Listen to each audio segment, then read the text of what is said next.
Ladies and gentlemen, welcome back to another episode of Say What Needs to Be Said. I'm your host, Asante, Mr. Pick Six Samuel, two-time Super Bowl champion. I'm your Pro Bowler, all-pro, record-breaking cornerback, and the last cornerback to intercept 50 interceptions during the 16-game season era.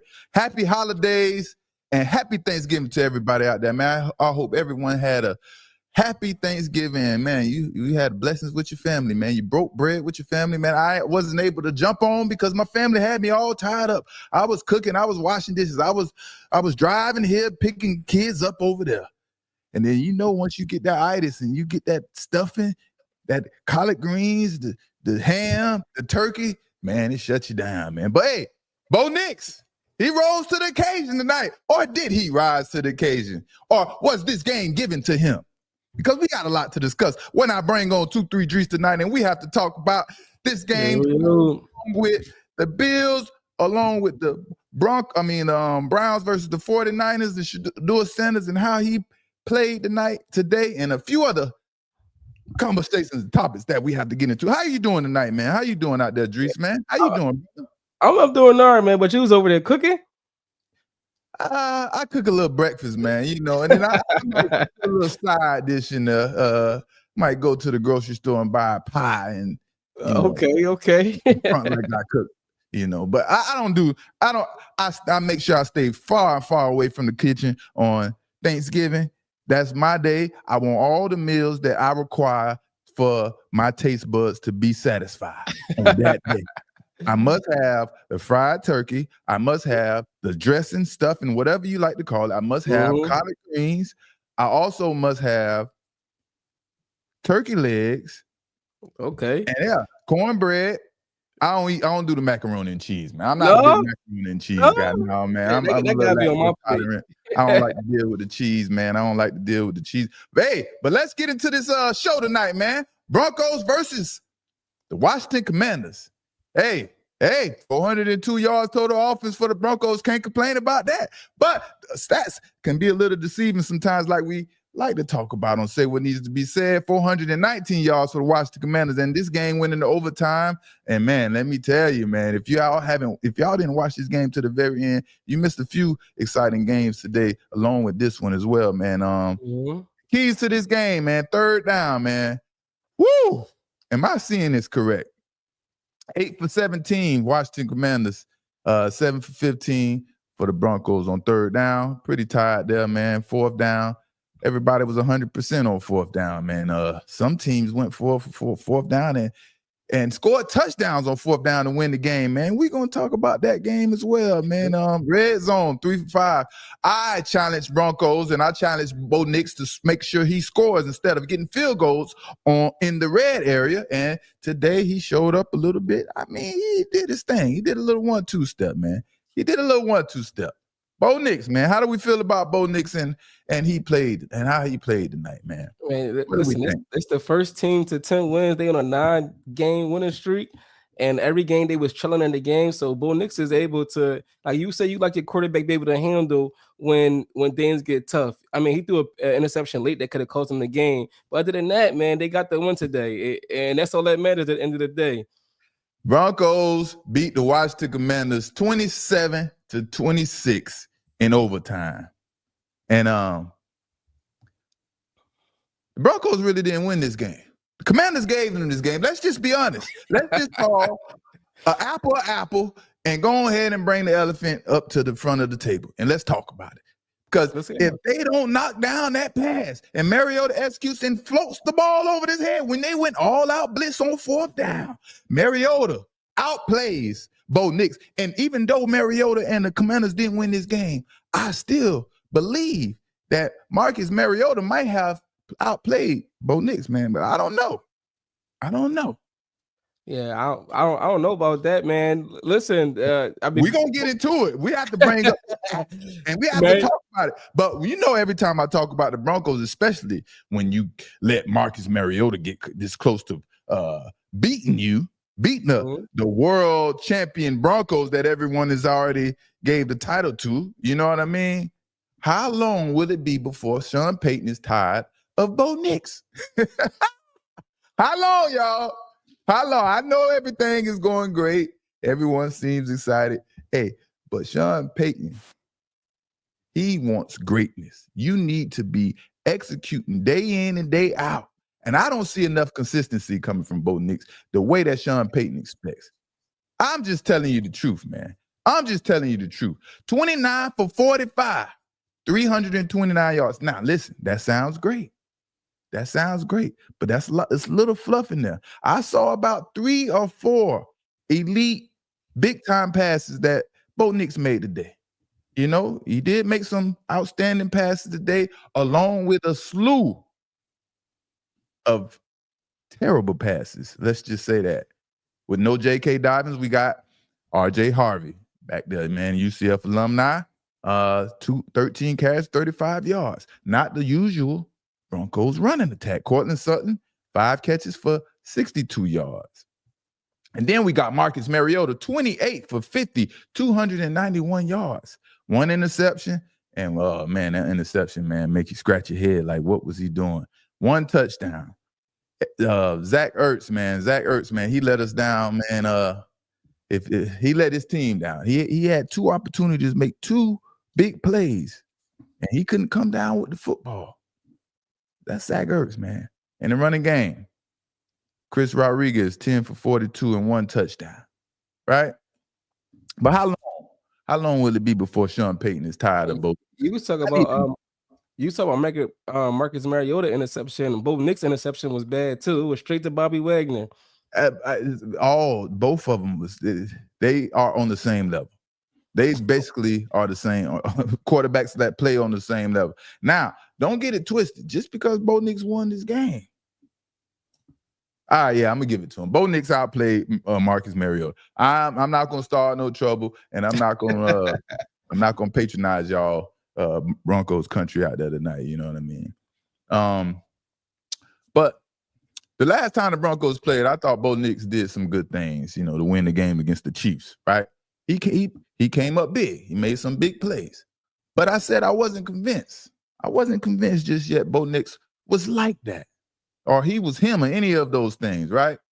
And today, for me, it was a setback for me trying to believe in Bo Nix as the next Tom Brady, the next Drew Brees, the next all-star in the National Football League. Honestly, today was a setback.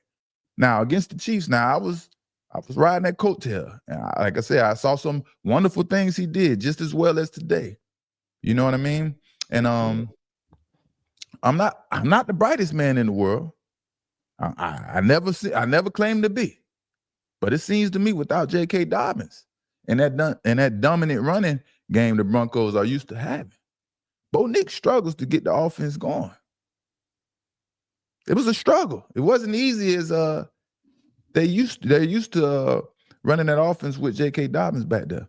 Now, Bo Nix is forced to do more, and now a lot of the burden is put on his shoulders, and it's his responsibility to come up with the plays when the running game is in there. And I guess we can say he did that, right? I guess we can say he did that because ultimately he won the game. But the Commanders beat themselves. And if we're looking at the Broncos as the Super Bowl champion, or a team that makes to the championships, make it to the Super Bowl, I don't know, man. Broncos country, I still think you give Bo Nix enough credit. I don't think you give Bo Nix enough credit. He threw for 321 yards today. That's a lot, and he won the game. That's not nothing simple. But I don't think you try to put him on a pedestal up there with Tom Brady. Of course, he knows Tom Brady. Of course, he knows Drew Brees. But right. he's doing what he needs to do to get these wins. He's performing well. I'm not going to say great, but he's doing his job. All right, you're right. Like I said, that's why a lot of these stats, that's why you have to watch the game. If you're just looking at the stats, you may think that Bo Nix was awesome and he played one of the best games of his life. How many passes attempts did he have? 49 or 48? 45. 45. 35 of those passes were in front of the defense. Now, obviously, you're supposed to take what the defense gives you. But this is safe, very, very safe, protecting the quarterback type of passing going on. And let me tell you, if y'all wasn't watching the game, now we can all get excited about the great things that we see from these players and things like that. Bo Nix missed high school throws. Bo Nix missed high school throws a quarterback shouldn't miss in this game. And those are the things that have me wondering, scratching my head. We're playing, or Bo Nix is playing at the highest level. Throws that quarterbacks should make on the high school level, he is missing these throws. With no pressure, nothing to make him be inaccurate. He's just inaccurate for no reason. Now, if you think the Broncos are going anywhere with that, I'm telling you, that's good luck. I'm just telling you, good luck. One thing I see around the NFL, I see like every quarterback with every team missing easy throws. Like I feel like this is like the whole NFL this year. It's like so up and down. You know, there's no power team. There's no team that's like, oh yeah, they're gonna win today. I feel like everybody's up and down. Even with the quarterback play, these quarterbacks making some great throws, and next thing you know, they're missing an easy throw. That's like you said, a high school pass. I'm like, I'm not confident in like not no one is like I don't feel like no one is really over anyone at this moment today as we speak. Exactly. And that's why I feel like it's a toss-up with who is going to win the Super Bowl, who the teams that will make it to the Super Bowl. There's no shoe-in, no solidified pick who we feel like, okay, this quarterback is going to answer the bell every time it's time to answer and lead his team to the NFL. And if y'all follow me on Say What Needs to Be Said, Chad, y'all understand that I'm the one that talk about quarterback development. There will be a drought at the quarterback position in the next couple of years because of the development. And I've been called this out. Right, Drees, you starting to see it now that all these teams that you're seeing the same type of play from each quarterback. Quarterbacks are not playing as well as they did in my era or before my era and things like that. The quarterback play in the NFL is taking a step backwards. And it's just that's just the way it is in the NFL. And it's hard to determine who you think will be Super Bowl champs or Super Bowl, who will be in the Super Bowl, you know? But for Bo Nix, man, like I said, man, he missed some throws that high school quarterbacks will make, right? And he also, like I said, made 3 or 4 elite throws. But at the end of the day, Bo Nix has to play more consistent. He needs to be more consistent. In order, if he wants to be one of those teams in January that makes it to February, he has to play way more consistent when he's playing against one of those top teams, right? Especially when his defense isn't showing up like they usually does, right? With the pressures and causing all that havoc on defense, you know? And for Bo Nix at quarterback, he just looks more comfortable passing the football when he's outside of the hash marks, outside of the pocket. That's where he looks like he feels more comfortable with me. Maybe because he has better vision or something like that when he's outside of the pocket. But he was trying to force himself to get outside of the pocket in the beginning of the game. And then, you know, second quarter, he got more comfortable. He got more comfortable and settled in a little bit, you know. Another thing I was disappointed with the Denver Broncos is you got to kill a mosquito with an axe. You know, Bo Nix could have easily closed this game out and prevented this game from going into overtime. For sure. But he didn't. That is something that I'm looking at, you see? Mm-hmm. And when we're looking at the stats saying he threw for 321 yards, 1 touchdown, and 1 interception, what about stopping the Washington Commanders from having a chance to make a comeback? You know, what about killing all the hopes that the Washington Commanders have and Marcus Mariota? Go ahead and score on the next possession and make it a 2-score game. But he can't deliver. You can't give the other elite quarterbacks, man, like that in the NFL, chance after chance, like he gave Marcus Mariota. It won't end well. It won't end well. They never got that ball back in the fourth quarter, honestly. Yeah. When? Who are you talking about? Commanders never got the ball back after the Broncos stopped them. They got the ball with like 3 minutes left. they went like 3 and out and gave them the ball back, they should have ended the game when they got that ball. Right. Yeah, and Bo Nix, man, at the same time too, man, and the 2 minute, I think Bo Nix's best drive was during the 2 minute drill right before the half, man. That's when he started feeling himself and start making plays and connecting. And then he made it down to the goal line he made it to the red zone. Before that first touchdown, they were 0 for 2 in the red zone.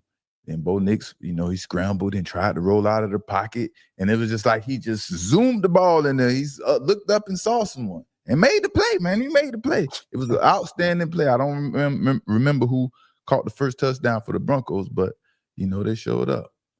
And then at the same, it's like, what happened to Denver Broncos defense? Where were they tonight? They forgot how to stop the run.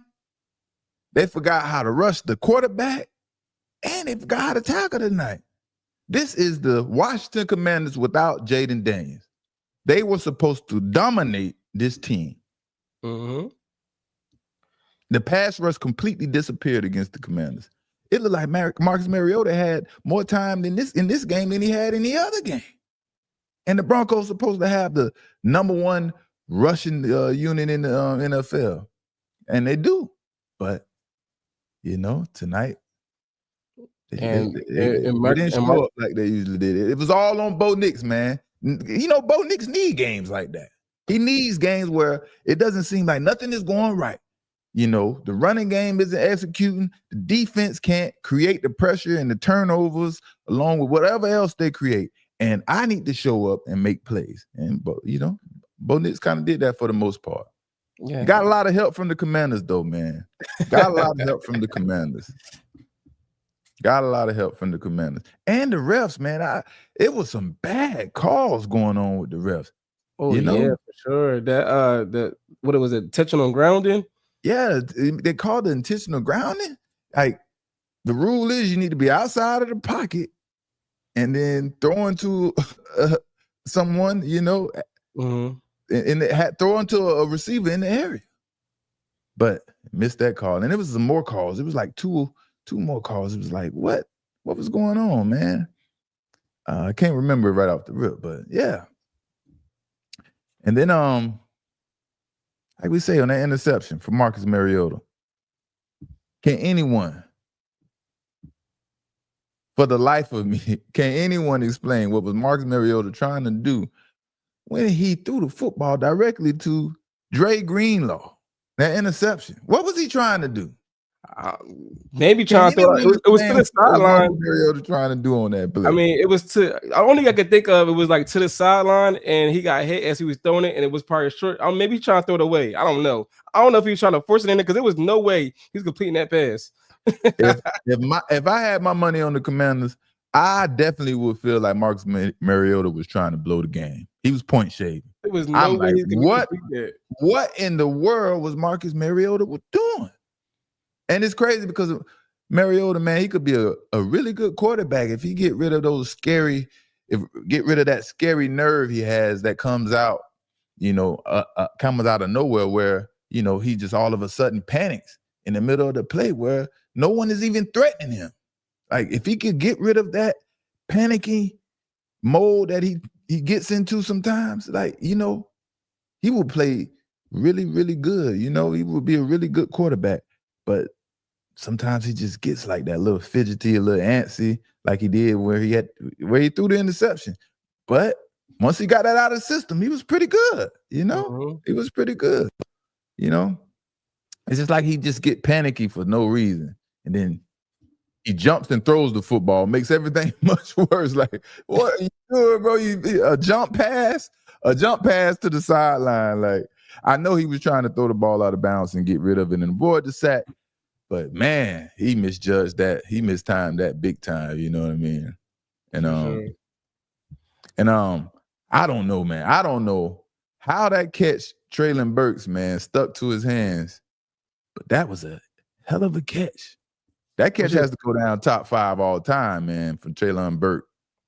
Right? Which is crazy. It's only his second touchdown in his career. That's wild, man. It was just his day to have one of the craziest catches of all time, man. You know what was so crazy about that catch for me? It was Marcus Mariota threw a bullet to Burks, and the football didn't move or budge once it hit Burks' hands. It was like boom, boom. To it. And like to catch a bullet one-handed in the palm of your hand is one of the hardest maneuvers to accomplish in sports, period. You gotta understand, you have to time that football up perfectly and grip it as soon as it hits your hand. That what was so impressive to me in watching that play, you know? And I want to know who had the better catch out of Odell Beckham Jr. and Traylon Burke, right? Y'all know. I think Odell still. I think still Odell. He was like, he was like pulling Odell down the whole time. He just like still was able. It was like pass interference too, and he still was able to go get that. That is true. Odell Beckham showed a lot of body control and ways that you're not supposed to panic. But like I said, with this one, how he zipped it in there was so fine and he threaded the ball in there, right? I think it was an awesome catch because the defender was on him. It was just a zip. Oh, this is what I wanted to say. On Odell Beckham Jr. one-hand catch, you know, it's easier to catch one-handed passes when it's kind of lobbed in the air, right? You have time to track it down and you can time kind of figure out how you're going to catch it with one hand. But when someone is zipping the ball in there to you and you have to stick to your hand and catch it and bring it in, it's like he had some stickum glue on his gloves or something, man. I'm serious, man. The way that thing stuck, the announcer was late on the call to realize it was touchdown. I was waiting for Traylon Burke to get up to see if he still had the football in his hands, and he got up. It was quiet for like a split second, and he was like, touchdown. It's like, man, how he caught that, man. And you see him after that, Mariota kept going right back to him. He's like, man, kept going right back to him. Like he made that catch. That's my man right there. That's what you got to do, man. You got to impress your quarterback. You want the ball, and you're not his go-to receiver. You got to make some plays if you want him to come back to you. But if anyone out there think that Traylon Burke's catch was a better catch than Odell Beckham Jr.'s, man, y'all let me know in the chat. If anyone agrees with me, think that it's harder to catch a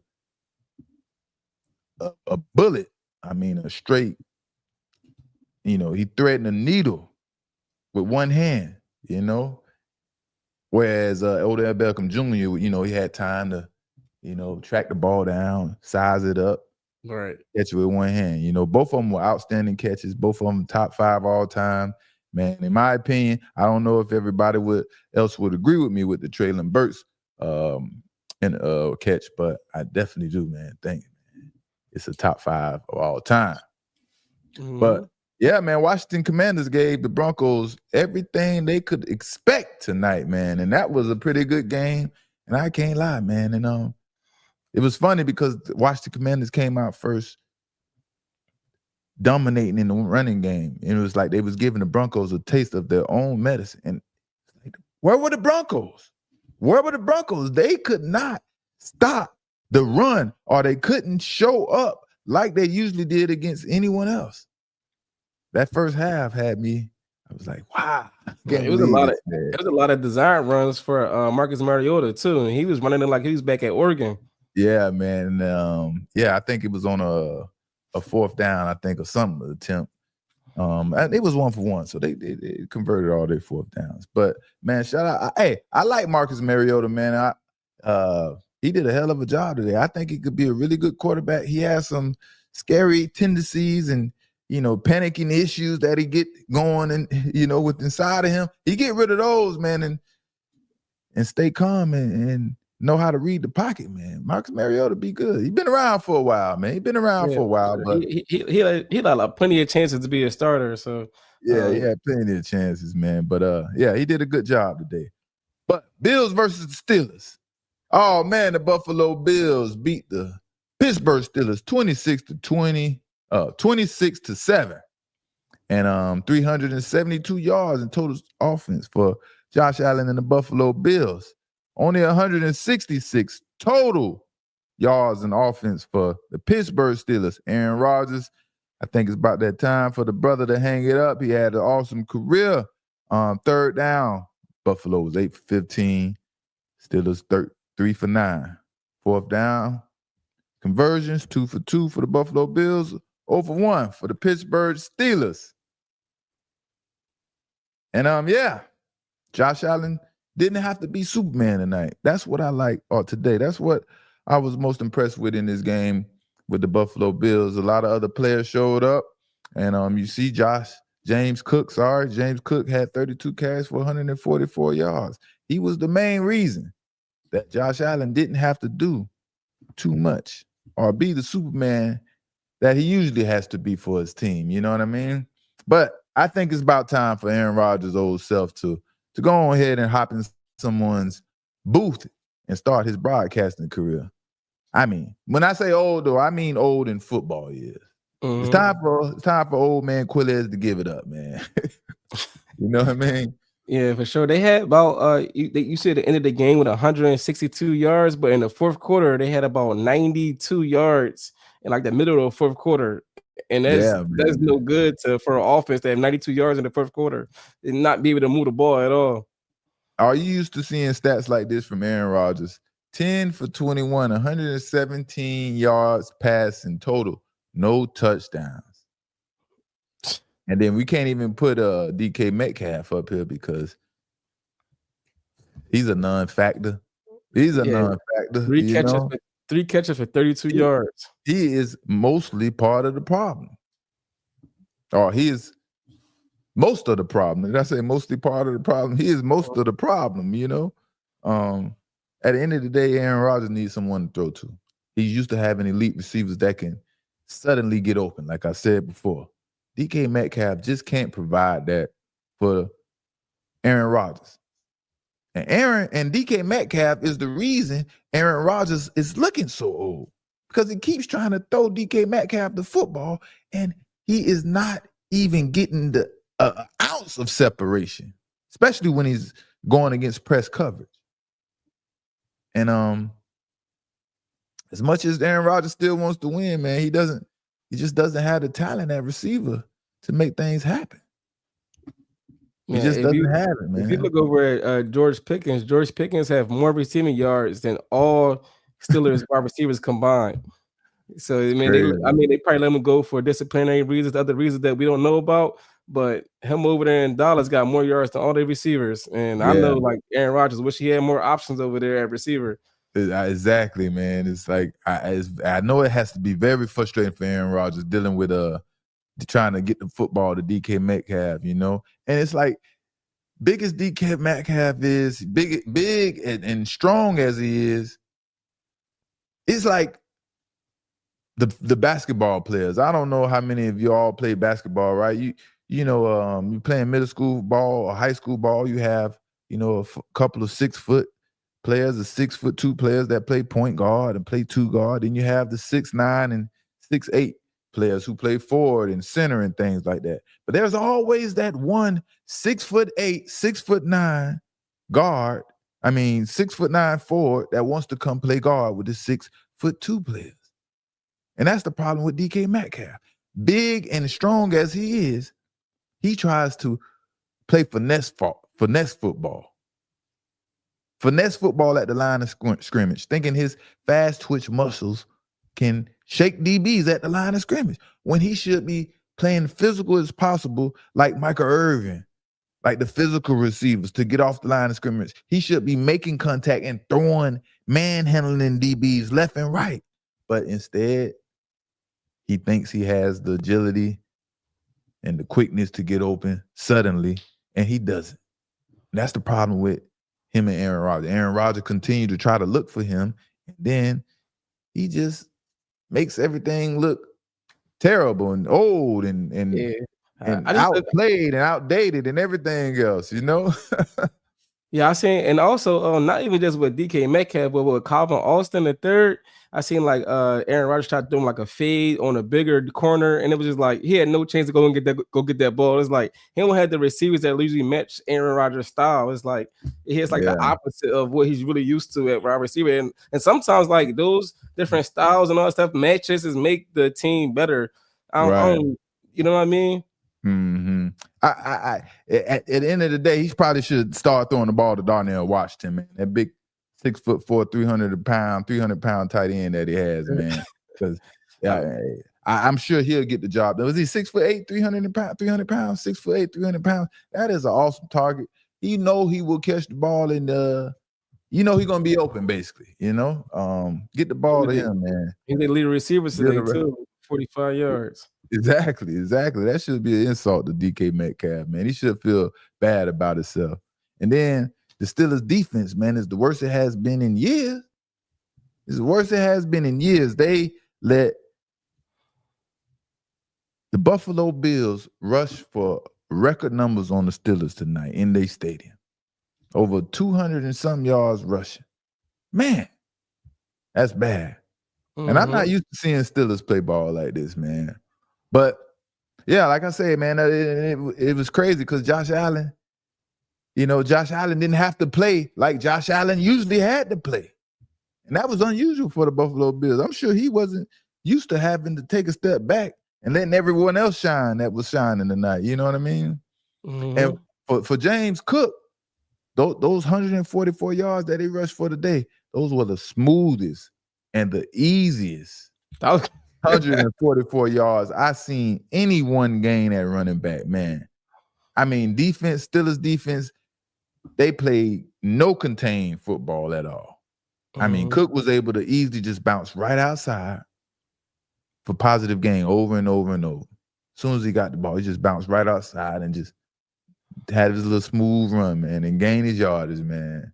For sure. The type of defense I'm used to seeing from the Steelers, man, like was on that one interception by Brandon Echols. I'm used to seeing the Steelers play defense like that. Show one look, but playing a different coverage.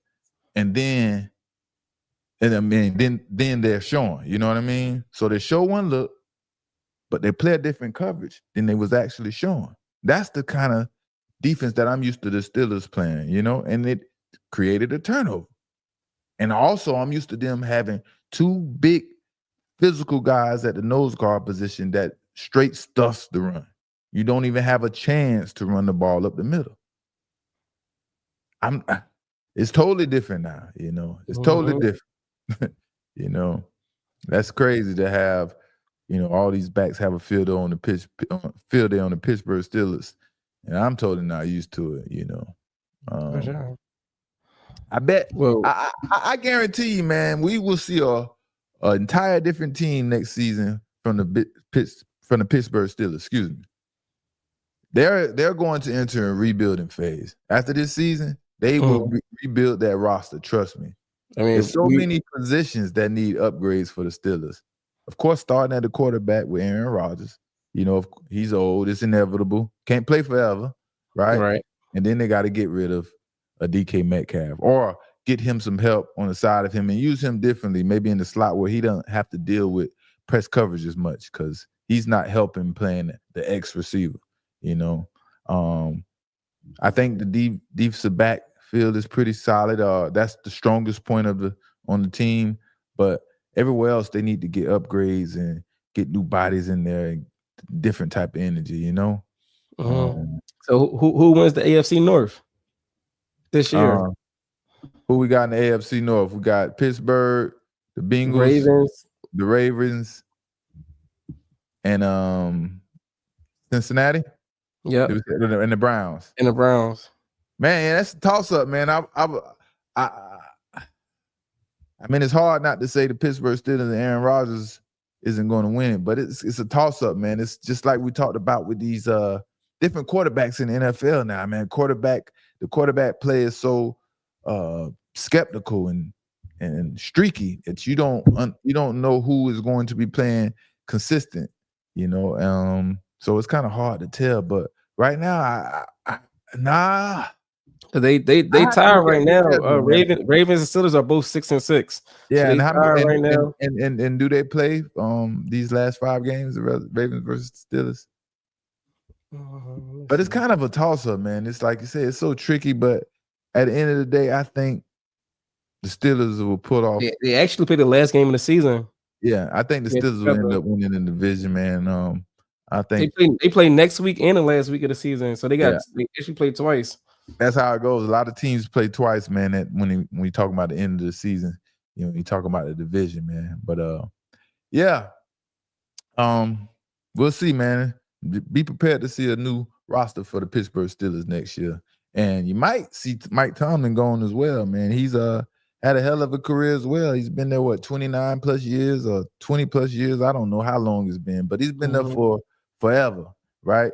As long as I could think of, right? And I don't know how satisfied everyone is, or how is his if his records of proof is if it's good enough, or it gets approval from the supporters and the fans for him to continue to move forward. Because I hear a lot of people complain about Mike Tomlin, and he's won only a couple of playoff games in all these years, and so on and so forth. But I don't expect Mike Tomlin to be around as well, man. He's dealt with a lot, and he's done a lot for the Pittsburgh Steelers, and he's led that organization for a long time, man. And yeah, everybody likes to retire and hang it up.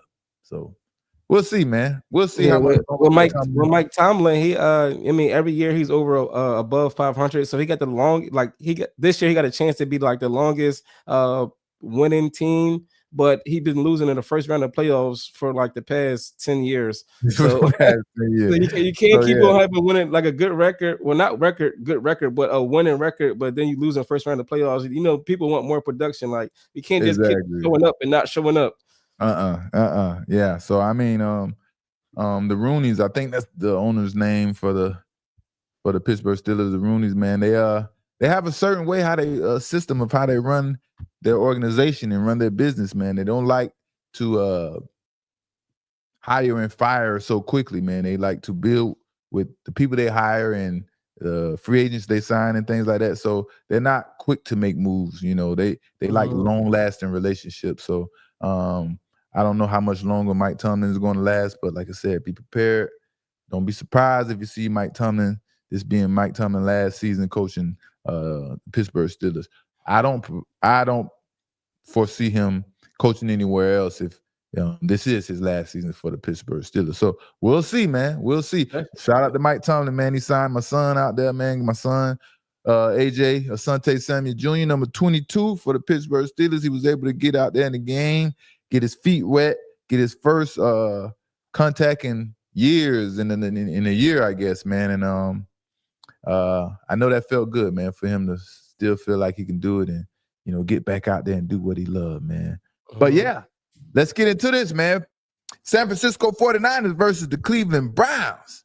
And San Francisco beat that ass.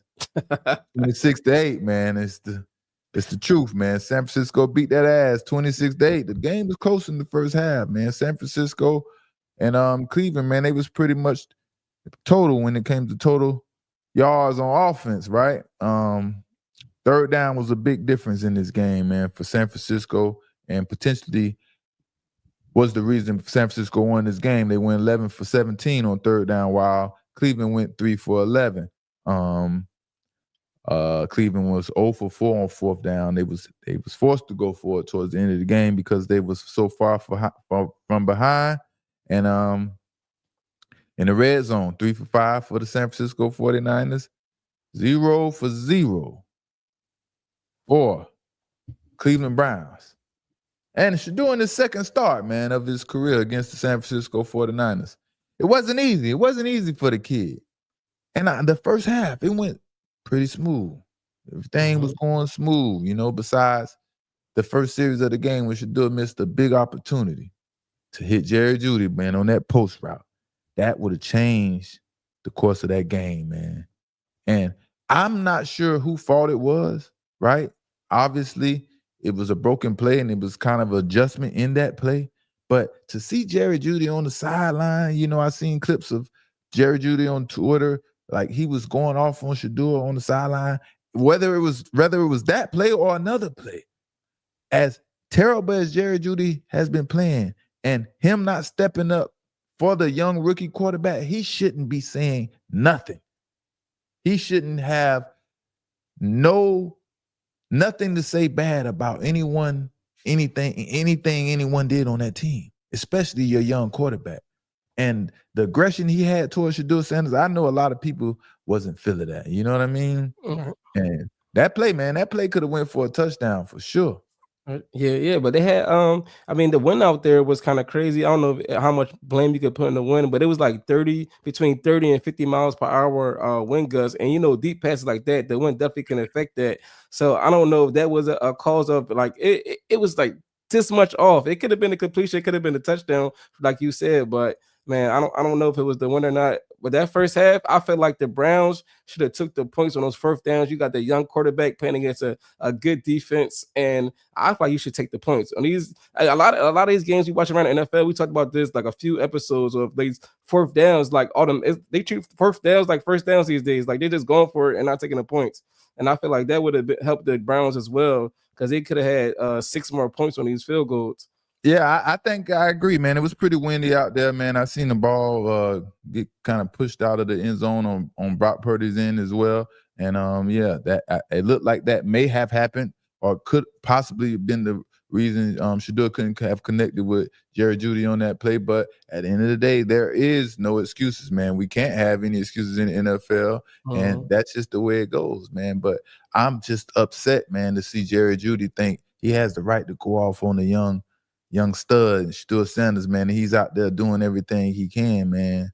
Jerry Jeudy, I think he has 8 drops so far in the past 6 or 7 or 10 games or something crazy, you know what I mean? And then it's just crazy, man. It's like, go make a play, Jerry Jeudy. Go make a play. And then you have every right to come back to say something, right? Go make a play first. And then you can have something to say. And then offensive line as well, they blocked as beautiful as possible on that play. Offensive line did a great job, had the pocket set up stupendous for Shedeur Sanders against the 49ers, who are known for bringing the pressure. Everything was going good, man. But Shedeur will get better. He will get better with those plays with time, and we don't even know whose fault it was, But we don't have to worry, man. Shedeur Sanders, we don't have nothing to worry about because Shedeur Sanders is confirmed. He is confirmed that he will be starting next week. Shedeur Sanders will start for the Browns next week versus Cam Ward. And the Titans, man, is going to be a good matchup. 2 rookie quarterbacks that are very familiar with each other, man. And I can't wait. I am excited to see this. Shedeur Sanders will remain the starting quarterback for the Cleveland Browns in next week's game against the Tennessee Titans. Brown coach Kevin Stefanski said after Cleveland's game on November 30th, obviously, he's battling like all of our guys are battling. Stefanski said about Shedeur's performance against the 49ers. I know there are plays he wants back, especially that play to Jerry Jeudy, but we'll look at it and we'll get it corrected. Hey, it sounds like Stefanski is standing up for Shedeur. It sounds I was like going to say, he said a little positive right there. most positive he has ever been about Shedeur Sanders, man. I'm getting a little surprised, man. But hey, I ain't gonna let him pull the wool over my head. Hey, my eyes are open. I stay woke, So, as we can see, Shedeur Sanders gets another chance, another opportunity to make Kevin Stefanski out a believer in him, man. Everyone in the Cleveland organization, he's trying to make everyone a believer because he needs to stop them from drafting another quarterback in the 2027 draft. Shedeur needs to be a mainstay. And I think he's showing he deserves the right to be, And I used to think Kevin Stefanski kind of had a little something against Shedeur, maybe because of Pops, or his last name or something like that. But I don't feel the same anymore, right? Now I see that Kevin Stefanski just really wants Dylan Gabriel under the center, or whatever the reason may be. He just wants Dylan Gabriel to play, regardless of who else is out there. Shedeur Sanders just so happened to be the other quarterback in this battle with Dylan Gabriel. So I don't think he has anything against against Shedeur. As I mentioned before, I think he just likes Dylan Gabriel much, much more. And it's not because of his play or what talent he brings to the table. It's just maybe has something to do with that agent situation or something personal, or maybe they have mutual friends. Who knows? You know what I mean? But what ultimately happened and stopped or hindered, let's not say stop, no, or hindered, what ultimately hindered Shedeur Sanders and the Browns from winning this game is special teams, man. Special teams played a big factor in this game, and you can't just play offense and defense. You have to play offense, defense, and special teams. You have to play 3 phases of football in order to win in NFL. And as soon as you don't play one of those phases, you see what happened. And special teams played a big factor for the 49ers to get this win against the Browns, man. That drop punt for the Browns, man. Even the 49ers, the 49ers' first touchdown came off a punt return, like that got them down into the red zone. Yeah, exactly. It was a punt return. It was a kickoff return or a punt return. I think it was a kickoff return. Mm-hmm. Maybe it was a punt return. It was one of those returns. It was like special teams got the best of the Browns, man. They didn't come prepared, With the punt return that got them down to the end zone, or the kickoff return, whichever one it was, and then you drop the punt. Gage Laverdine, man. Oh man, that's a tough one for him. And before I was getting so excited, I was getting juiced, right? I was feeling Shedeur Sanders able to, take the field and try to get something going, make a comeback, right? I was like, all right, Shedeur, here's your chance. It's like boom. It's like Gage Laverdine dropped the punt, man, and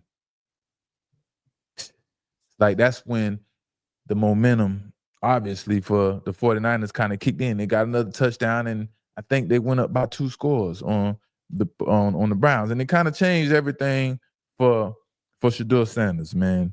And Gage Laverdine, if y'all don't know, he's an undrafted free agent, man, and he can't afford to make game-changing mistakes like he did on that punt return. Man, he cannot afford. When players go undrafted and they get their chance, they have to take full advantage of those chances because they're very dispensable. They're not drafted. No money is allocated to these players. And dropping the punt for Gage Laverdine and giving the ball to the other team is during a loss is just as worse as not playing. He could have sat on the bench, you know what I mean, and got the same amount of recognition that he got for this game. It's just it's bad for him to play as an undrafted free agent and go out there and give the football to the other team. Those things you can't do, man. Even though a first rounder and a second rounder may get chance after chance, when you're a 5th and 6th, 7th rounder and undrafted, you don't have those opportunities. You know what I mean? But Stefanski doesn't seem like the type of coach to cut players or when they make a mistake like that. That was a burden to the team, unless he changes his mind and he becomes this strict coach because Shedeur is the quarterback for some reason, You definitely used to that. I'm definitely used to it. That's why I bring it up.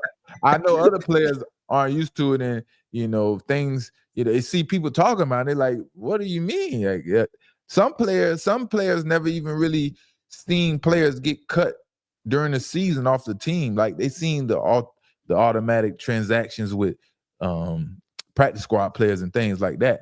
But a key player that's been on the team, a starter, the one that's getting a lot of playing time, 50% playing time and things like that. A lot of people haven't seen a player get cut, Man, I forgot what running back it was that was on the Patriots. He had like 250 rushing yards. Then next week he fumbled the ball like twice. He got cut. Like it was like, Was that, I don't care what you did last week. I that forgot right? what running back it was. I don't know, man. Yeah, but Bill Belichick was infamous for that, man. Man, he'll cut you for missing a tackle on special teams. He will catch you for the most pettiest things that you may think is petty, but he's gun ho on how he feels, man. And I really thought it was unfair, man. And yeah, woo, that was some trying times for your boy, man. And I made it up out of them. So, but yeah. But get on back to Shedeur Sanders, man. I think, man, honestly, like I said, I don't think Stefanski have anything against Shedeur like I did in the past. I just think he likes Dylan Gabriel way more than anyone else in the NFL besides Myles Garrett. You know what I mean? But I think it was good the way Stefanski protected Shedeur in this game, man. As much as he could by dialing back the offense, dialing back the playbook back, against a tricky 49ers defense. He could have went out there and opened up the playbook and things could have went terribly bad for Shedeur. Shedeur had a great opportunity today, right? And also with the offensive line that Shedeur is playing with, things could have really got bad, And one thing Shedeur has to learn too is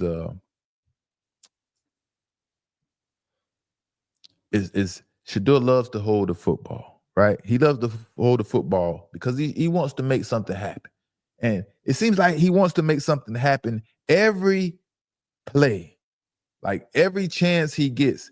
And you can't really do that in the NFL. In the NFL, you have to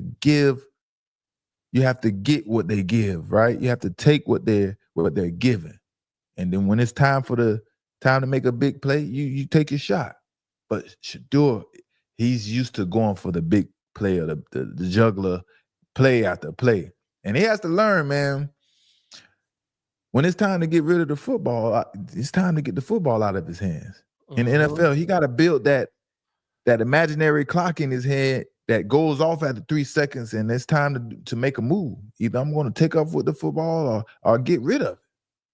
And to me, it looks like sometimes Shedeur has already predetermined that he will run the football or try to avoid the rush instead of finding the open wide receiver and getting the ball out of his hand quickly, And those are the problems that he has to overcome. In the NFL, it's about timing and rhythm. And it's not more about trying to create every play because there's levels to this stuff, man. There's level, and Shedeur has to learn this. Shedeur has to learn that there is levels to different defenses in the NFL or defenses that he will play each week.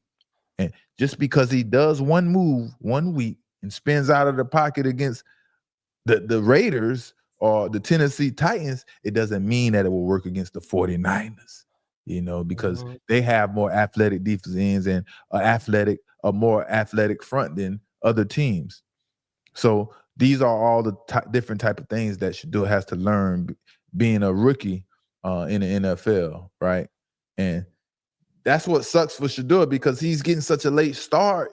He would have had 10, 12, 13 weeks of trial and error already, and he could have became a much better player. But hey, can't complain about life, man. You got to deal with it how it comes, Yeah, it was a few plays where I see him escape the pocket too soon, where he didn't have to. He could have just climbed it and made the completion, but ended up like taking a long loop around trying to get outside the pocket and make a throw, which I think one time he got sacked, another time he able to throw the ball away. But it was definitely times I feel like he escaped the pocket way too early. He could just stepped up and completed the pass. Yeah, man, I saw the same thing, man. I saw like once or twice Shedeur was supposed to step up in the pocket and make the defensive ends miss or take off, up the middle. But again, like you said, he was trying to climb up out of the pocket, swing right, swing left, do his little favorite swim move, and it didn't work, man. And he just got to understand he's not that fast and not that quick, man. He's not that quick. He's not that fast and not that quick. And then on the second, and during the second series of the game, Stefanski went for it on fourth down, right? He went for it on fourth down. They went, they didn't get it on third down. It was like a 3rd and 2. Then they went for it on fourth down. And Stefanski chose to run the football on 3rd and 4th down. And they got stuffed both times. But, of course, I'm speaking hindsight, and I'm like, put the ball in Shedeur Sanders' hands, on one of those plays and see what he can do. Let him learn and let him see how to figure things out, man. Give him the opportunity to try to figure things out and let him develop into this quarterback that the Cleveland Browns need, And, he didn't I was he more didn't give him the so opportunity. I was more so take the points. I feel like they should have take the points. Yeah. I mean, it's everybody is going for it on 4th down, especially when it's 4th and 1. But all the baby go for it these days. Right. So I mean, can't really blame them for going for it on 4th down, but I'm like, man, you ran the same exact play like over and over, man. I understand there's 2 physical teams, and the Cleveland Browns is known for being one of the most physical teams, in the NFL. But shoot, switch it up a little bit. Quinshon Judkins, man, yeah, he carried a load today. He carried a load for the Browns, and he helped out a lot. He took a lot of pressure off Shedeur. Like I said, I commend Kevin Stefanski for how he protected Shedeur and dialed that offense back and didn't put too much on his plate, because it could have really got ugly for Shedeur, and he could have thrown the playbook at Shedeur and automatically put him in the position to fail and put his boy Dylan Gabriel back in the game. And he didn't. You know what I mean? It was one series. I mean, I think they drove the football down the field, 85, 90 yards. It gave the ball over and over and over to Quinshon Judkins. He kept giving it to him. I'm like, man, take a shot, throw the ball, like do something different. But it was working. And if it ain't broke, don't fix it. That's a problem a lot of offensive coordinators have in the NFL. They get bored and tired of doing the things that's working because it's time consuming. Got to have patience in this football game. Football is the game of inches and a game of patience. You know what I mean? Mm-hmm. But hey, for all you Shedeur Sanders haters out there, man, we have to admit, man, Stefanski has to admit, man, his offense looks much better with Shedeur at quarterback. Even just looking at how they look in the uniform together. Before we even get to the play, Shedeur just makes the team look better. When you look good, you feel good. When you feel good, you smell good. When you feel good, smell good, you play good. All of that matter. Everyone needs that swagger, that swagger on that team. Everyone needs to feel confident about who they're lining up against, man. And so not only does the team just look good and feel good about themselves with Shedeur out there, the offense is executed much better with Shedeur at quarterback. With Shedeur playing with the rushing attack like the Browns have, man, that combination will be something to reckon with in the future. This offense, this Cleveland Brown offense helps Shedeur protect himself from his bad habits, just as well as it helps Kevin Stefanski, little boring offense, look better with Shedeur at quarterback. With the rushing attack, the screen plays, and design passes, all of those things, they help each other.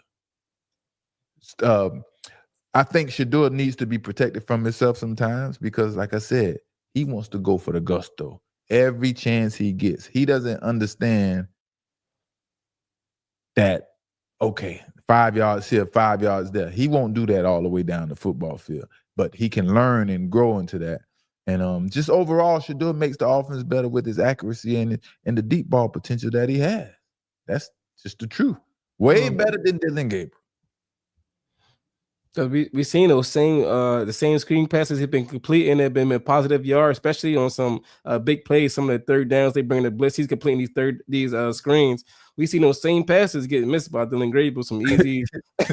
Even the screen passes look better. The screen. I'm not lying. I'm not biased. This is just total competition for me. I promise you I'm not biased. And like I said, even the screen passes by Shedeur look much better than Dylan Gabriel. It's like he get him out faster. He gets him out and let it develop.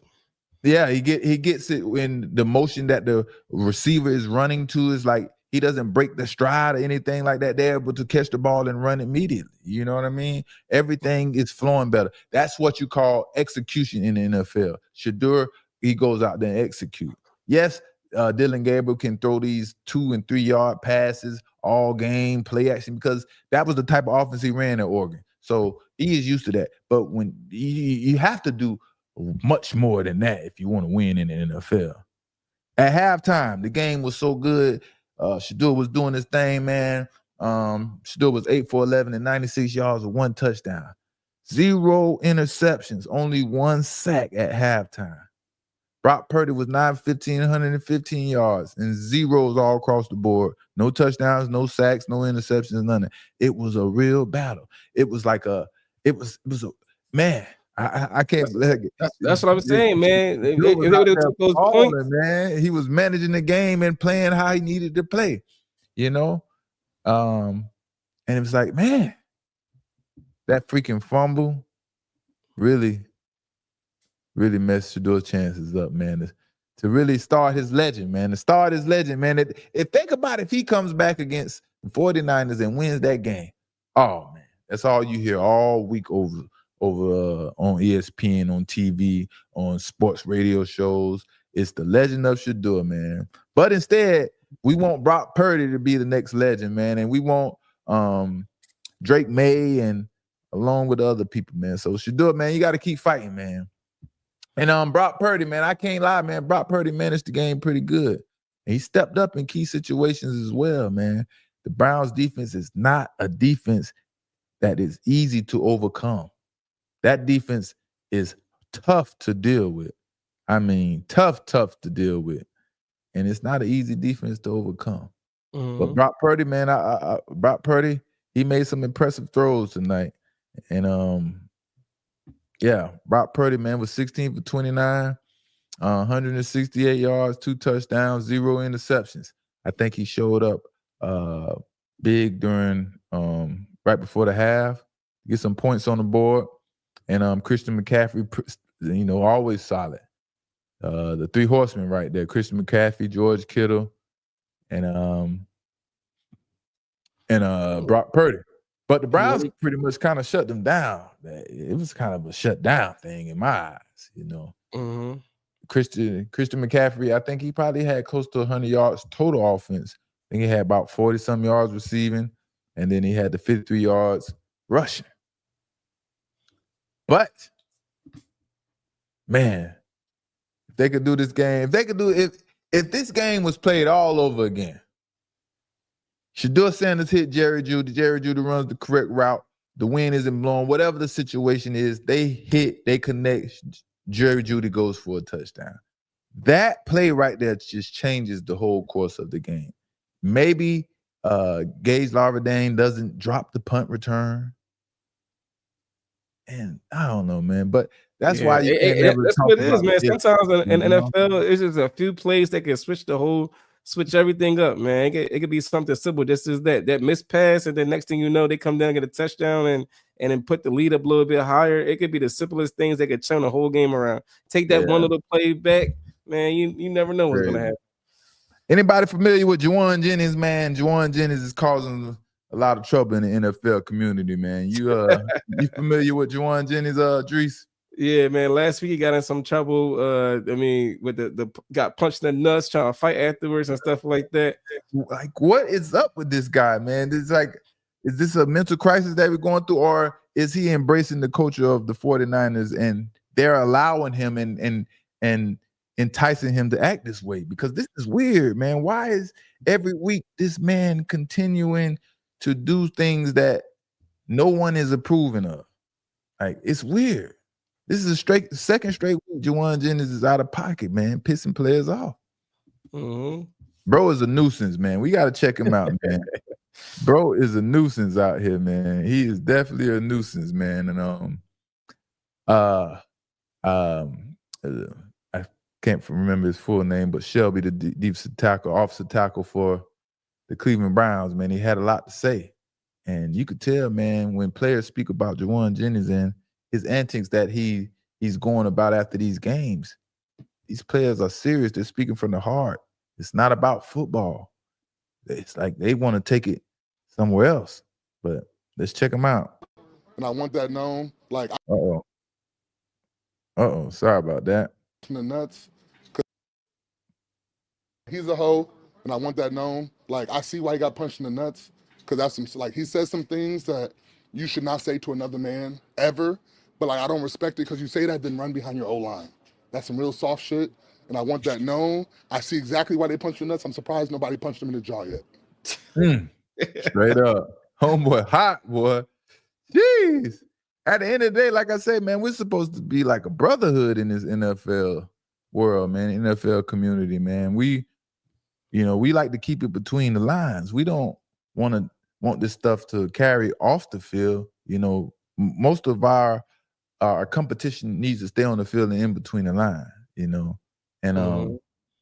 it's a very good chance, man. Jauan Jennings could be this guy's teammate or some of the other players' teammate he's pissing off the following season. And these are the reasons you don't do that. Just imagine Jauan Jennings ends up being a teammate of Shelby, the guy that was talking right there and said that he said some crazy stuff, right? Who knows how someone else's mental health is acting, and if they ever forgot about what you had to say, and now they want to deal with that, And it's like I can't think of or fathom the type of things that Jauan Jennings is actually doing to or saying to piss people off to the magnitude that they're going in front of the camera to talk about their displeasure of what he had to say. What did he have to say? He must have been like researching his family or something like that. That's what make people mad. You talk about somebody's family. He must have did something personal. Not they ain't take it away from the football field and talk about something personal and got him upset like that. That's what I could think of. Because ain't no way nothing you can say in the field. Huh? You think maybe talking about somebody's dead loved ones or something, man? Like, I don't know, man. He said something you should never say to a man. So it gotta be something personal. It gotta be something. Let's check him out one more time.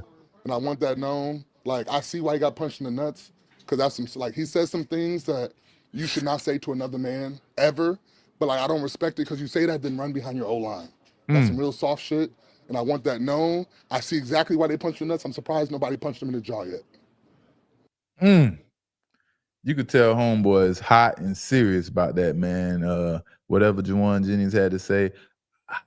Do you think he directed it to Shelby, the homeboy that's mad right there? Do you think? I don't know, because like you gotta think about it, man. That gotta be over 30 minutes later, 40 minutes later for him to still be that upset about it. So it gotta be something that touched him personally or something.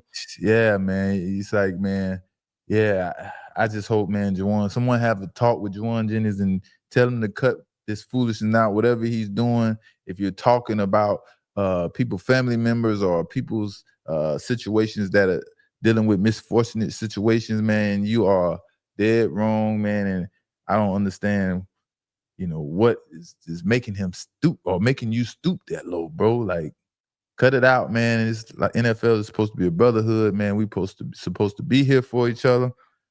And that's not wanted in our league, man. Whatever is going on, I just know it's bad, man. I just know it's bad, So, hey, man, shout out to Shedeur Sanders, man. We'll see him week 14 against the Tennessee Titans and Cam Ward. Cam Ward, the number 1 pick of the NFL draft, a place that we thought Shedeur Sanders could possibly be picked at, and he was not picked. Instead, he was skipped round after round after round, all the way to the 5th round to the Cleveland Browns. And now he gets an opportunity to start against the number 1 pick in the NFL draft, Cam Ward, his NFL draft running mate.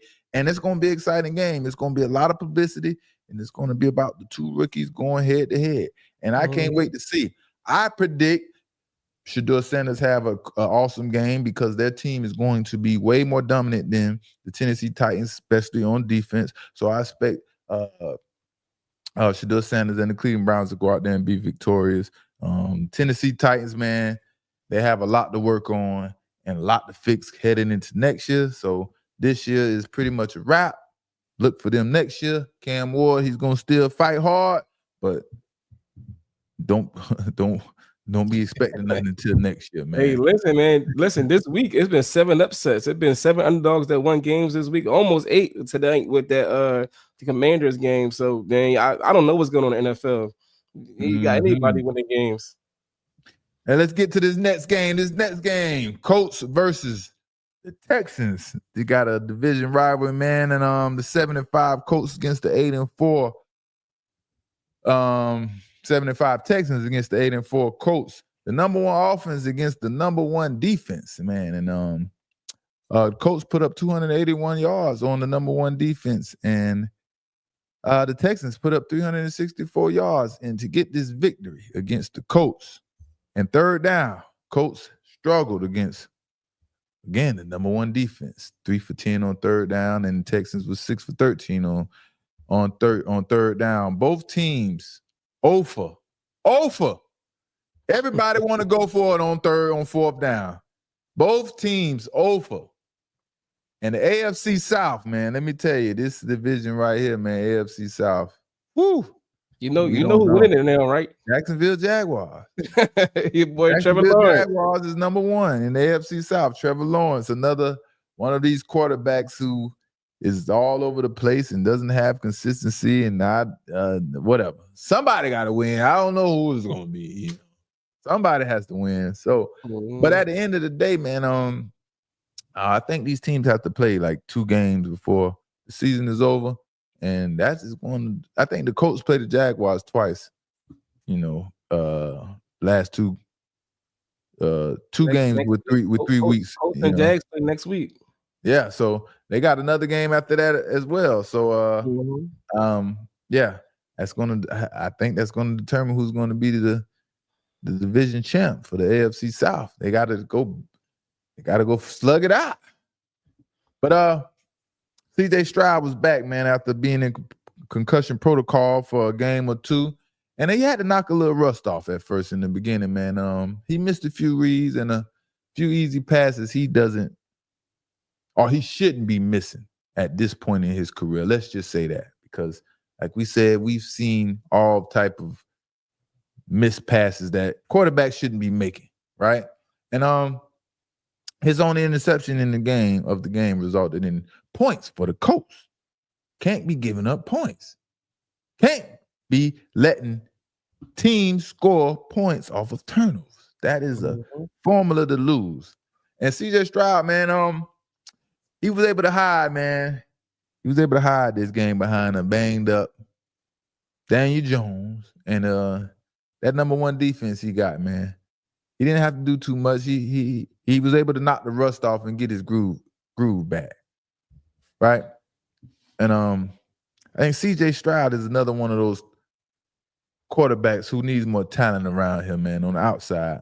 He needs more talent to help him get to where he needs to go to. I think Nico Collins is cool and all, but the Texans got to have another receiver on the other side of Nico Collins, a dynamic threat, and I think that will help this team be a much more dangerous team. I want to see CJ Stroud continue to progress and becoming one of those elite quarterbacks in the NFL. I don't see the progress since his rookie year. I see him kind of stagnant right now, and it's I don't know. I don't know what to say, man. I don't know. Yeah, man. I mean, around him, if it's the coordinators, it's the play calling, or what? Talk to me. No, I would say when they had Tank Dell and Stephon Diggs out there, 3 wide receivers that get open. He had some speedy wide receivers. And Nico Collins, a big possession receiver. I mean, he had like little different options, but he hasn't had that since then, and it ain't been the same.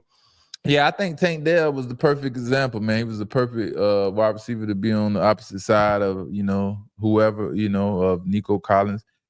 He was very fast, agile. He had elite speed and things like that. He just had to deal with those unfortunate injuries and, as well as him getting shot. And he just had some unfortunate situations. So Stephon Diggs, he's one of those intermediate guys who can find the soft spots. He has that veteran presence, but I want to see him with someone that's dynamic, has a speed that can, be a game breaker.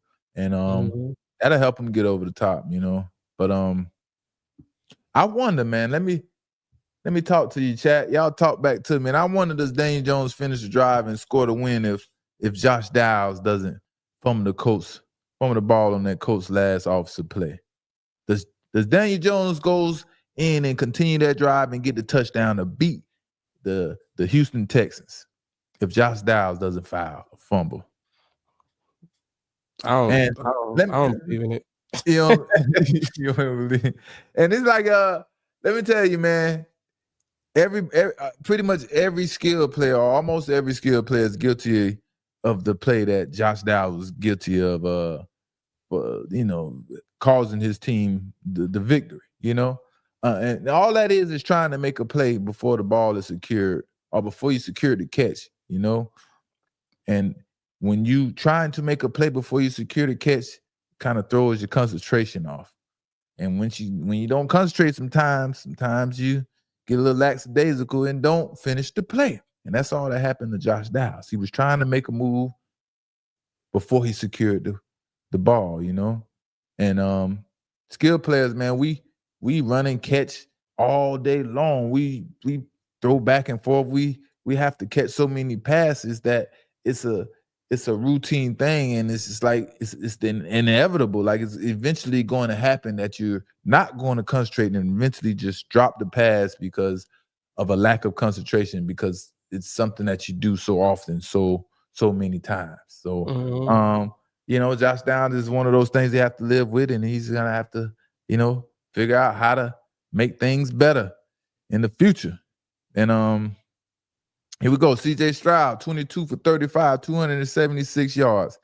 Started off, like I said, he was a little rocky, man. He had to knock off the rush. He threw an interception. He wasn't used to players being in that position, man. And they got him. They got CJ Stroud pretty good. Woody Marks, man, he had a pretty good game carrying the load for the Texans.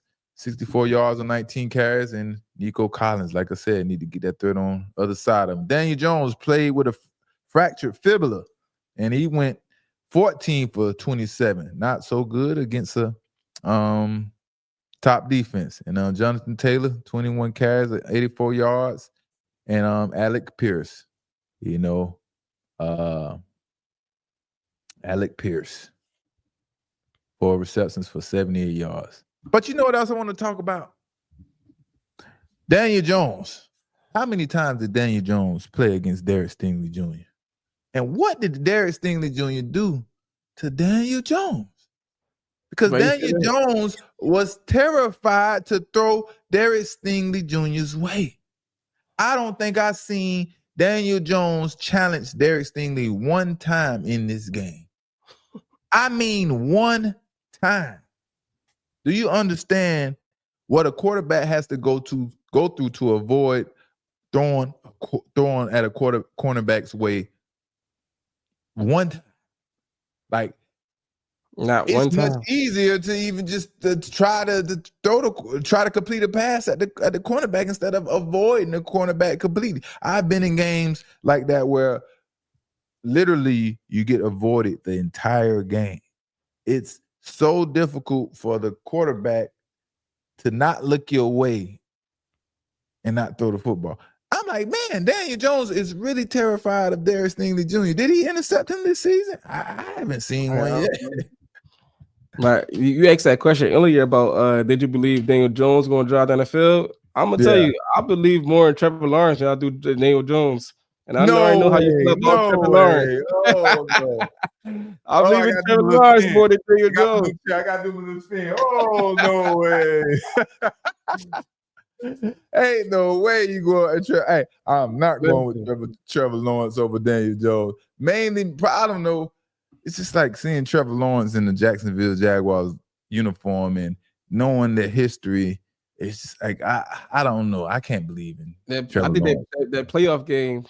that playoff game. Yeah, that's probably what it is, man. That's probably what it is. Your mind. Yeah. But the last game of the night, man, the Rams versus the Panthers. And woo, this was a big upset right here, man. The 6-6 Panthers upset the 9-2 LA Rams, 31-28.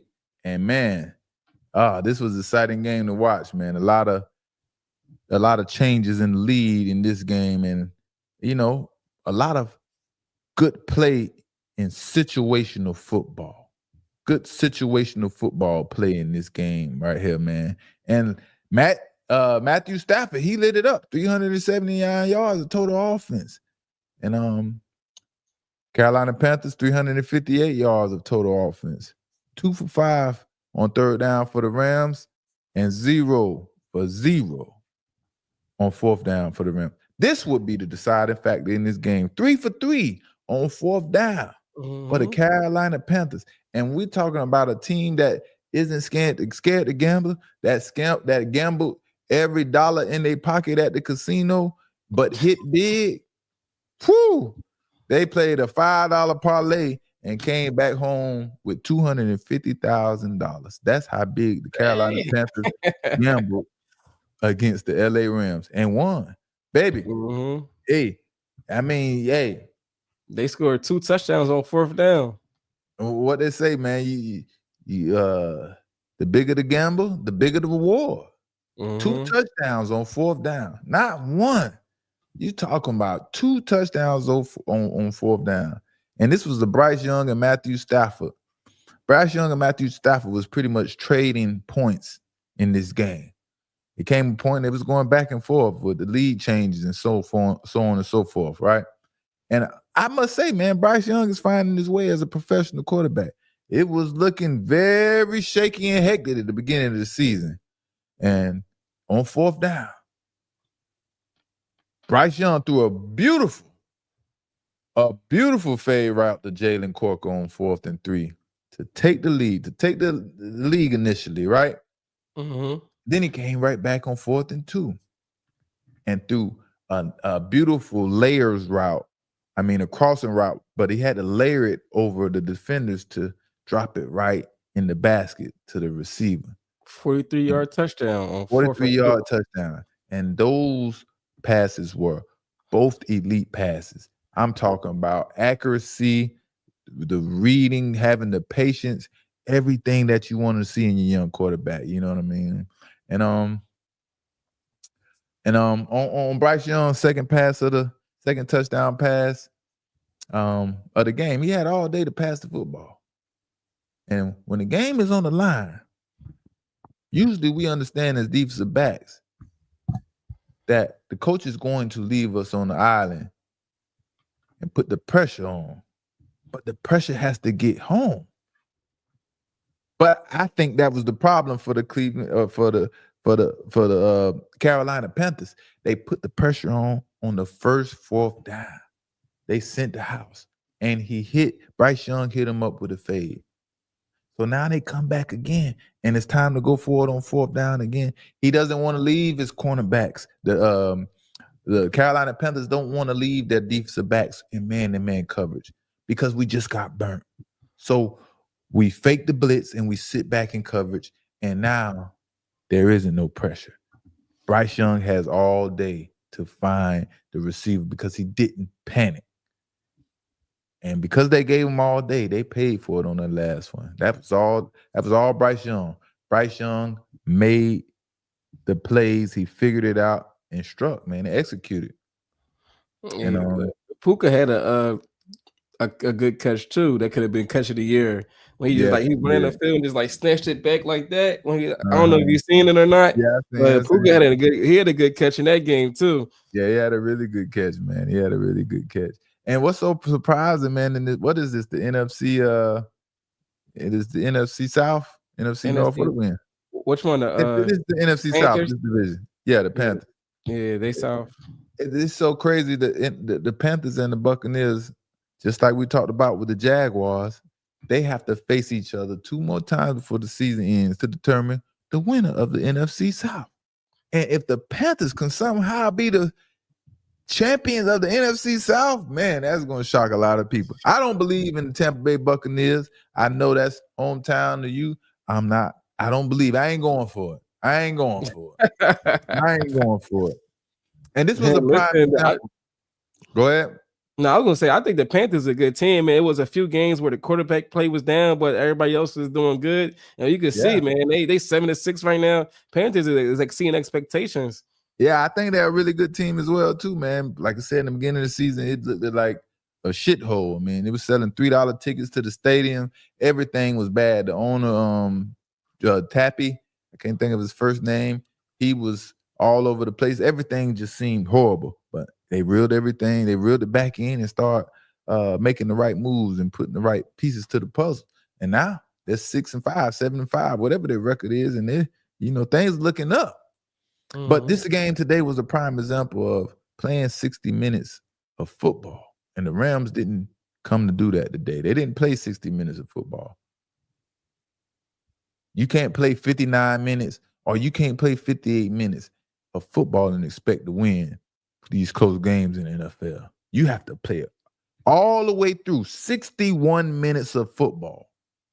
And on that 7-hour flight, boy, back to LA, man, at some point the players on the team will realize they lost the game because they gave up touchdowns on 4th down. That is a hurtful feeling. Because we're used to getting off the field on 3rd down. And even for a team to go for it on 4th down is like disrespect. That's how we're supposed to take this on defense. You going for it on us on 4th down? You want to try us like that? You're going to give us the ball right here because we're going to stop you? Right here? That's how we feel on defense about teams going for it on 4th downs. And boom, LA Rams, they didn't play 60 minutes of football. 4th down is telling the defense to strap up and sell out on this one play. I just need everybody to do their job, focus on this one play. Give me your best rep of the game, this one play, because we get to go sit down and rest. And the Rams didn't do that, man. And that's why they lost. And another reason they lost was games like this, man. Games like Matthew Stafford had today is the reason Matthew Stafford scares me. Matthew Stafford scares me a lot. And he would go 2 or 3, maybe even 4 straight weeks playing really good football. Today was even a really good game he was having. And then he'll turn around and have one of those bonehead games and bonehead plays that have costly mistakes like today, where he fumbles the ball at the end of the game. That's who Matthew Stafford always, and he has a little bit of clumsiness in him, But when he's hot, when Matthew Stafford hot, he is hot. He is practically impossible to stop. You know what I mean? Mm-hmm. And it was trending towards that way. He just had the bad. Shout out to Michael Jackson. Team Michael Jackson, man, made a big play on Matthew Stafford. That was a bad play by Matthew Stafford. Kind of got the ball behind him, and Michael Jackson made the play and got 7 points for the Panthers. And then the LA Rams, they're going for a score. They're going for that score. What does Matthew Stafford do? Like his whole career, bad ball security and fumbles the ball. It's just too many quarterbacks with inconsistent play to tell, like we said, who's going to be the Super Bowl picks, man. But timing plays a big part of the reason why teams do get to the big dance and win the big dance. So whichever team is playing the best ball and making the least amount of mistakes when January comes, that's when it all matters. So we'll see, man. We'll see, man. That was Sunday Night Vibes, man, and we riding out tonight, man, and we had fun, man. They say, yeah. Say what they say they talking about in the chat, man. Yeah, man. Shedeur Sanders, man, he's back at it. He gets another start, man, week 14, and I was really scared and really little scared. I was scared and worried about how Stefanski was going to handle this situation, right? Because I know he is waiting for any little error, any little inclination to feel like he can, bench Shedeur, man. So I'm happy to see he can continue to be the quarterback and just play without any worries. That means a lot when you can play without all that pressure on you. So, yeah, we'll see, man. So who play tomorrow night? All right, it's the Giants versus somebody. Can't remember right off the rip. The Giants versus Where is it? But hey, let's talk about these Super Bowl picks. Yeah, that's what we got to talk about. My Super Bowl pick was able to get Giants the and victory Patriots. today. It's Patriots. The Right? Patriots, that's right. Yeah, Super Bowl all over again. Super Bowl picks, man. Super Bowl picks. My Super Bowl picks. Eagles didn't do so well, but LA Chargers, they did all right, man. I forget who you picked. Who you picked to go to the Super Bowl? I ain't picked nobody. I thought you made a. No, I ain't have a prediction. Okay. So yeah, That was your prediction. I ain't making my prediction. My prediction still holding on pretty strong, man. And I forgot who I was watching. I wanted to talk about, possibly going to the Super Bowl. But I figured out, man, and we'll holler at it. We'll talk about it tomorrow, man. And yeah, man, it was fun rocking with y'all tonight, man. It was Sunday night vibe. No, before you go, you saw that he fractured his wrist. Who? Justin Herbert. No, I missed that. Oh man, he fractured his left wrist. They say there's no timetable on his return. They say he get surgery tomorrow, but he could return next week. It's probably it's his left wrist. Dang, I wonder if he have to wear red cast, or it's probably one of those soft casts he probably need to wear, so he can something like Aaron Rodgers. Probably something like Aaron Rodgers had on today. Yeah. Oh man, so we have to talk about it tomorrow, man. I have to find out what's going on with Justin Herbert, my Super Bowl pick. Oh man, come on, man. But we'll see, man. It was Sunday night vibes, man. I'm your host of Sunday, Mr. Pick Six Samuel. It's your boy 2-3 Drees. And we're gonna see y'all tomorrow night, man. We are out.